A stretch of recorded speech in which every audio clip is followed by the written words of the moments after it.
बिस्मिल्लाहिर्रहमानिर्रहीम। अस्सलाम वालेकुम व्यूअर्स, मैं मुश्ताक खरल और हमारा एक सिलसिला चल रहा है एमए उर्दू का पेपर लिसानियात और उर्दू कवायद के हवाले से।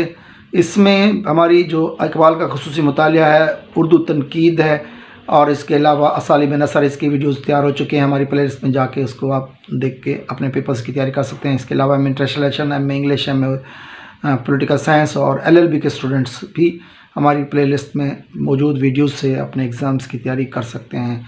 छोटी सी वीडियोस का एक सिलसिला चल रहा है जिसमें शॉर्ट क्वेश्चन को हम लोग कोशिश कर रहे हैं कवर करने की।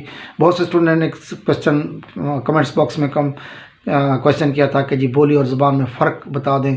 तो इसको सादा अल्फाजों में इस तरह कहें कि किसी भी इलाके में जो एक नाक़िस और एक गैर मियारी जो ज़बान बोली जाती है, जो बग़ैर किसी असूल और ज़वाबित की होती है, उसको हम बोली कहते हैं।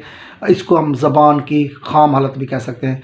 लेकिन जब वो बोली किसी असूल और ज़वाबित को अख्तियार कर लेती है, उसके बाद उसका पूरा एक निज़ाम वज़ा हो जाता है, एक मुजस्सम शक्ल वज़ा हो जाती है और उसके अंदर वो पूरे रूल्स एंड रेगुलेशन, जिसको हम लोग सौतियात, नावियात, सरफियात, मानियात और लुगात कहते हैं, अगर ये तमाम निज़ाम उसके अंदर राइज हो जाएं तो वो एक ज़बान कहलाती है। अगर इन निज़ामों के अलावा किसी भी इलाके में कोई ज़बान बोली जा रही है तो उसको हम लोग बोली तो कह सकते हैं, लेकिन ज़बान नहीं कहेंगे।